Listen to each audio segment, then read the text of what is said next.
बिस्मिल्लाहिर्रहमानिर्रहीम, अस्सलाम वालेकुम। मैं हूं गुलफाम चौधरी। आप देख रहे हैं मेरा फेसबुक पेज और यूट्यूब चैनल।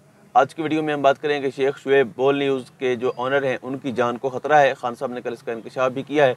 उसके बाद बरतानवी अदालत में किस तरह से हमारे इम्पोर्टेड वज़ीर आज़म को सबकी का सामना करना पड़ा और पूरी कौम को उन्होंने शर्मिंदा भी करवाया, उसमें बात करेंगे।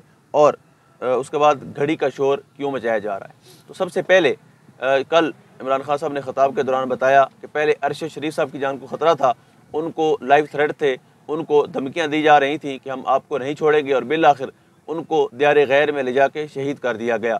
अब वही धमकियां, वही कुछ शेख शुएब जो बोल न्यूज़ के ऑनर हैं उनके साथ चल रहा है। ये अगर हम बोल न्यूज़ के गुनाह देखें तो गुनाह वाकई बहुत बड़े हैं। इमरान रियाज को प्लेटफार्म देना, सिद्दीक जान को वहाँ बिठाना, उसामा गाजी को वहाँ बिठाना, समी इब्राहिम साहब को वहाँ बिठाना, जमील फ़रूकी साहब को वहाँ बिठाना, तो ये लोग तो बागी हैं, मफरूर हैं, इश्तिहारी हैं, जिनका मैं नाम ले रहा हूँ।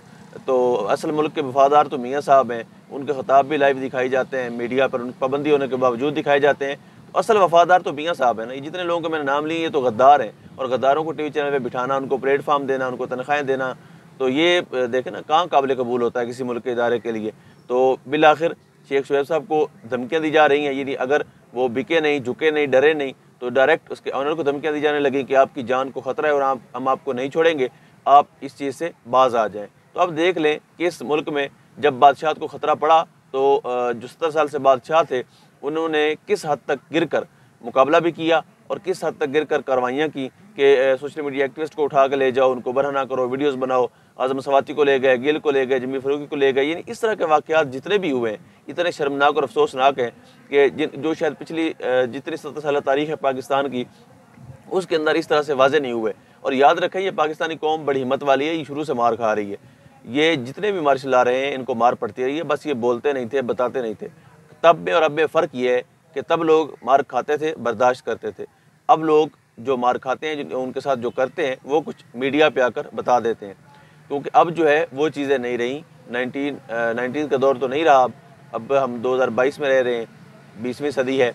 बारसूरत इसके अंदर सोशल मीडिया का दौर है, और इन्होंने जितनी इमरान खान की आवाज़ को दबाने की कोशिश की, मीडिया पे पाबंदियाँ लगवाई, बोल के अलावा कोई भी कवरेज नहीं दे रहा था। उस वक्त भी इंटरनेशनल मीडिया इमरान खान को कवरेज दे रहा था। यानी ये ऐसी चीज़ है मीडिया जो आपके रोकने से रुकेगा नहीं, जो आपके कहने से झुकेगा नहीं। तो इन हरकतों से बाज रहना चाहिए। उसके बाद इम्पोर्टेड वज़ीर-ए-आज़म को बरतानिया की अदालत में बहुत बड़ा जुर्माना हुआ, और उस जुर्माने को छुपाने के लिए उन्होंने पाकिस्तान के अंदर जो है वो घड़ी का शोर मचाना शुरू किया। उसके अंदर प्री प्लान प्रोग्राम किया शाहज़ेब खानज़ादा ने, जिसको बाद में डिलीट भी कर दिया गया।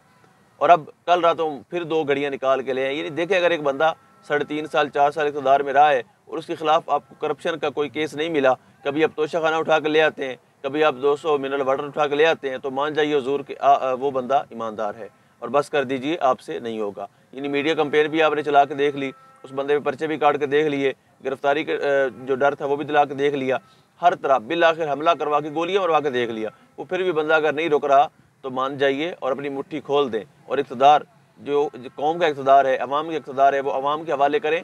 और ये फ़ैसला जो कायदे ऐवान का फ़ैसला है वो अवाम को करने दें, ना कि आप बंद कमरों में बैठ के करें। अगर इस मुल्क की तकदीर का फ़ैसला आज भी 70 साल बाद भी, 75 साल बाद भी बंद कमरों में होना है, तो कोई फ़र्क नहीं पड़ा, आपने कुछ नहीं सीखा। तो इस चीज़ से सीखना चाहिए आपको, और आगे बढ़ना चाहिए, और इन चीज़ों को पीछे छोड़ देना चाहिए। बहरहाल उनको जुर्माना हुआ, और उनके दामाद अली इमरान को भी जुर्माना हुआ। उन्होंने अदा भी किया, और अभी उन्होंने अदा करना है 23 नवंबर को। 23 नवंबर तक उनको टाइम मिला है 4:30 बजे का, वो वहाँ जाकर जुर्माना अदा करेंगे। उन्होंने किया क्या है जी, सिलाह मुतासरीन की इमदाद चोरी की है। तो अब देखें कि सिलाह मुतासरीन की इमदाद चोरी करना बड़ा गुनाह है, या एक तोहफ़ा लेकर उसको बेचना। ठीक है, गैर अखलाकी तौर पे गैर अखलाकी हरकतें नहीं करना चाहिए था। अगर आप कहते हैं तो मान भी लेते हैं उसको, लेकिन मुझे बताइए कि ये कहाँ की अखलाकियात इजाज़त देती है कि आप इस तरह से बाहर की आई हुई इमदाद जो सिलाह मुतासरीन के लिए आई थी उसको आप चोरी कर लें और अपने अकाउंट में भेज दें। तो ये बड़ी शर्मनाक हरकत है। इसलिए ये घड़ी का शोर मचाया जा रहा है, इसलिए घड़ी घड़ी हर मीडिया पे। ये आप देखें, पाकिस्तान जो है वो इस वक्त डिफ़ॉल्ट के 80% चांसेस उसके बन चुके हैं। इन डिफ़ॉल्ट के इतना करीब पहुंच चुका है कि 80% चांसेस हैं कि वो डिफ़ॉल्ट हो सकता है, खुदा न खास्ता। तो ये बड़ी अनफॉर्चुनेट सूरत हाल है। उसके बावजूद भी यानी एक तारीख़ भी याद रखेगी कि ऐसी सिचुएशन में पाकिस्तान का 90% मीडिया सिर्फ तोशा खाना और घड़ी के पीछे पड़ा हुआ था। जब मईशत बिल्कुल डूब गई थी, बेड़ा गर्क हो गया था, और खुदा बर्बाद करें लाने वालों को और आने वालों को, मुसलत करने वालों को, बिठाने वालों को, कि इन्होंने पाकिस्तान के साथ खेल कितना घटिया खेला है। आज पाकिस्तान तबाही के दहाने पे खड़ा है खुदा न खास्ता, और ये अब भी उसी तोशा खाना और उसी घड़ी के पीछे पड़े हुए हैं। अब तक के लिए इतना ही। अपना ख्याल रखिएगा। अल्लाह हाफिज़।